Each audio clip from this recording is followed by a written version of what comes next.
नमस्कार। हिमाचल बुलेटिन में आपका स्वागत है। कोरोना के खिलाफ जीतेंगे हम ये लड़ाई, टीका लगवाने में ही है सबकी भलाई।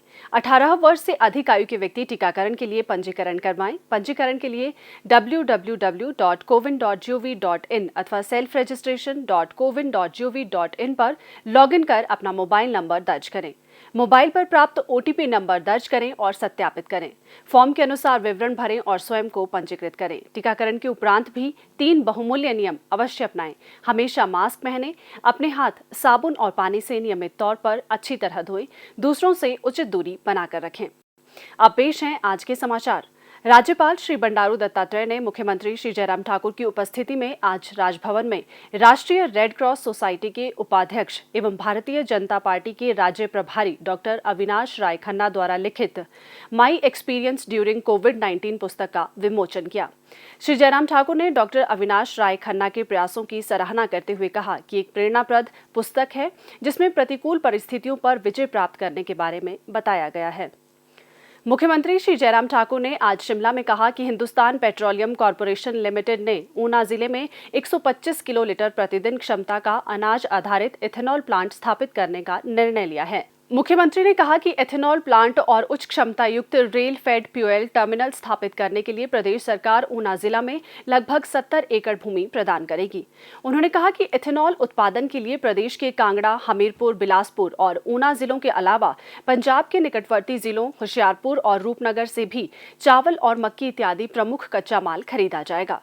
श्री जयराम ठाकुर ने कहा कि ये परियोजनाएं 400 करोड़ रुपए की लागत से स्थापित की जाएंगी। इससे लगभग 300 लोगों को प्रत्यक्ष एवं अप्रत्यक्ष रोजगार के अवसर प्राप्त होने के अलावा प्रदेश में विकास की गति में तेजी आएगी। इससे राज्य के वार्षिक राजस्व में राज्य माल एवं सेवा कर के रूप में प्रदेश को 20 से 25 करोड़ की आय अर्जित होने की संभावना है। मुख्यमंत्री ने कहा कि ये मामला नई दिल्ली में उन्होंने केंद्रीय पेट्रोलियम और प्राकृतिक गैस मंत्री श्री धर्मेंद्र प्रधान के समक्ष उठाया था और प्रदेश में हिंदुस्तान पेट्रोलियम द्वारा इथेनॉल प्लांट स्थापित करने का आग्रह किया था।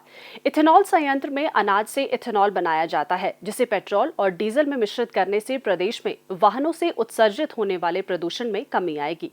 इससे प्रदेश में पर्यावरण संरक्षण में सहायता मिलेगी। मुख्यमंत्री श्री जयराम ठाकुर के समक्ष आज शिमला बाईपास 4 लेनिंग परियोजना के अंतर्गत कैथली घाट से ढली सेक्शन के प्रस्तावित अलाइनमेंट और शिमला स्मार्ट सिटी मिशन के तहत ढली टनल के समानांतर हाईवे टनल के निर्माण के लिए एक प्रस्तुति दी गई। मुख्यमंत्री को अवगत करवाया गया कि कैथली घाट से ढली सेक्शन तक 5 सुरंगों के निर्माण की आवश्यकता है। इस 4 लेन परियोजना में भट्टाकुफर से ढली के लिए वर्तमान में प्रस्तावित ट्विन टनल बायोडक्ट्स शहरी क्षेत्र को पूरी तरह बाईपास करेंगे और इससे वन क्षेत्र तथा ढांचे कम से कम प्रभावित होंगे। श्री जयराम ठाकुर ने कहा कि इस प्रस्तावित 4 लेन बाईपास से क्षेत्र के निवासियों की जिंदगी में नगण्य प्रभाव होना चाहिए। उन्होंने आशा व्यक्त की कि संजौली बाईपास और शहर की सड़कों से संपर्क के लिए प्रस्तावित ट्विन टनल से शिमला नगर के लोगों को बेहतर संपर्क सुविधा होगी। मुख्यमंत्री ने ढली जंक्शन और ढली बाईपास के सुधार कार्य की आवश्यकता पर बल दिया। उन्होंने कहा कि सुरंगों के निर्माण से बड़ी मात्रा में मलबा निकलता है, इसलिए भूमि के बेहतर उपयोग के लिए डंपिंग स्थलों पर स्टेडियम जैसी सुविधाओं का निर्माण किया जाना चाहिए। उन्होंने भारतीय राष्ट्रीय राजमार्ग प्राधिकरण को इन परियोजनाओं को निर्धारित समय पर पूरा करने के निर्देश दिए ताकि लोग शीघ्र इनसे लाभान्वित हो सके। श्री जयराम ठाकुर ने कहा कि ढली सुरंग 175 वर्ष से अधिक पुरानी है और इसकी डिजाइन की अवधि समाप्त हो चुकी है। उन्होंने कहा कि ऊपरी शिमला क्षेत्र, मंडी, कुल्लू और किन्नौर जिलों को जोड़ने के कारण ये सुरंग एक महत्वपूर्ण है। सरकार ने इस सुरंग के साथ समानांतर सुरंग बनाने का निर्णय लिया है ताकि वाहनों का सुचारू रूप से संचालन सुनिश्चित हो सके। उन्होंने कहा कि 55 करोड़ रुपए की अनुमानित लागत से इस 2 लेन सुरंग का निर्माण किया जाएगा और अगले साल अगस्त माह तक इसका कार्य पूरा हो जाएगा। मुख्यमंत्री ने अधिकारियों को सभी हितधारकों, विशेषकर प्रस्तावित सुरंग के ऊपर स्थित मकानों के मालिकों को विश्वास में लेने के निर्देश दिए। उन्होंने कहा कि उनके साथ बैठक कर उन्हें आश्वस्त किया जाए कि इस परियोजना से उनकी संपत्ति को कोई नुकसान नहीं होगा। मुख्यमंत्री श्री जयराम ठाकुर ने महान एथलीट श्री मिल्खा सिंह के निधन पर शोक व्यक्त किया। श्री जयराम ठाकुर ने कहा कि देश के कई उदीयमान एथलीट श्री मिल्खा सिंह की जीवन यात्रा से प्रेरणा ग्रहण करेंगे। श्री मिल्खा सिंह ने एशियन खेलों में कई स्वर्ण पदक जीते थे और वर्ष 1960 में रोम ओलंपिक में 400 मीटर लंबी दौड़ में चौथा स्थान प्राप्त किया। मुख्यमंत्री ने परमात्मा से दिवंगत आत्मा की शांति और शोक संतप्त परिजनों को इस अपूर्णीय क्षति को सहने की शक्ति प्रदान करने की प्रार्थना की।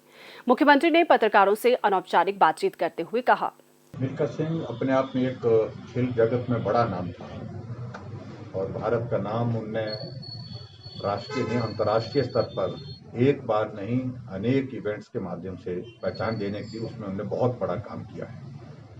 उनके दुखद मृत्यु की खबर स्वाभाविक रूप से हम सब लोग के लिए पीड़ा देती है। मैं उनके प्रति अपनी श्रद्धांजलि व्यक्त करता हूँ और उनका नाम खेल जगत में हमेशा के लिए जो है वो अमर रहेगा, क्योंकि जिस प्रकार से उन्होंने बहुत संघर्ष करते हुए देश को खेल जगत में एक अलग पहचान देने के लिए जो काम किया उसको सदैव हम याद करते रहेंगे और उनकी दुखद मृत्यु से स्वाभाविक रूप से एक बहुत बड़ी क्षति इस राष्ट्र को हुई है। माउंट एवरेस्ट पर्वतारोही श्री अमित कुमार नेगी ने आज शिमला में मुख्यमंत्री श्री जयराम ठाकुर से भेंट कर एवरेस्ट अभियान के अनुभव उनसे साझा किए। मुख्यमंत्री ने श्री अमित कुमार नेगी की इस उपलब्धि की सराहना करते हुए कहा कि यह युवा पीढ़ी के लिए प्रेरणादायक है। उन्होंने कहा कि यह हम सभी के लिए गौरव का विषय है कि प्रदेश के युवा इस प्रकार की कठिन चुनौतियों का सामना करने के लिए निडर होकर आगे बढ़ रहे हैं और प्रदेश का नाम रोशन कर रहे हैं। हिमाचल बुलेटिन से बात करते हुए श्री अमित कुमार नेगी ने कहा, मैं हिमाचल के छोटे से गांव किन्नौर बटसेरी का रहने वाला हूं और मेरी जो जर्नी मेरी जो स्कूलिंग मेरे गांव से हुई है एंड उसके बाद मेरी जो कॉलेज कोटशिरा कॉलेज से हुई है। उसके बाद मेरी जर्नी जो माउंटेन की जर्नी एनसीसी से ही हुई है। आज मेरी सर माननीय हमारे सीएम जयराम ठाकुर से मुलाकात हुई और उन्होंने मुझे काफ़ी सराहना किया और अपने बारे में पूछा और एक्सपीडिशन के बारे में कैसा रहा उसकी जानकारी मैंने उनको विस्तारपूर्वक बताया।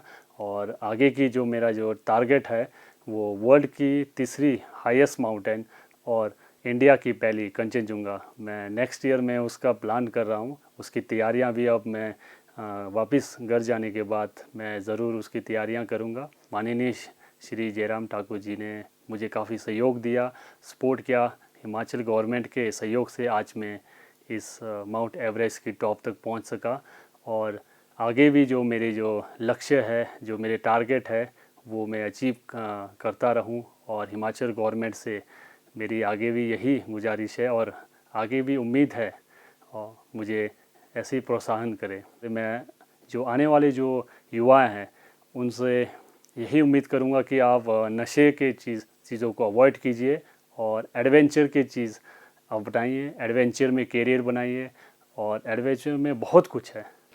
स्वास्थ्य एवं परिवार कल्याण विभाग द्वारा दोपहर 2 बजे जारी बुलेटिन के अनुसार प्रदेश में कोरोना संक्रमण की जांच के लिए आज 3,682 लोगों के सैंपल लिए गए, जिनमें से 405 लोगों की रिपोर्ट नेगेटिव पाई गई है, जबकि 3,252 लोगों की रिपोर्ट आना बाकी है।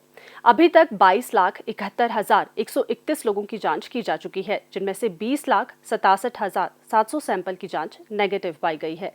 प्रदेश में कुल 2,85,000 लोगों में कोरोना वायरस के संक्रमण की पुष्टि हुई है, जिनमें से 1,93,830 लोग इस बीमारी से ठीक हो चुके हैं और 2,818 व्यक्ति उपचाराधीन हैं।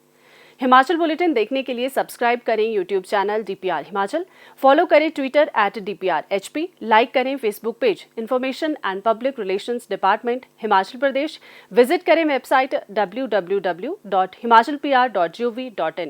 इस अंक में इतना ही। कल फिर होगी मुलाकात, दीजिए इजाजत, नमस्कार।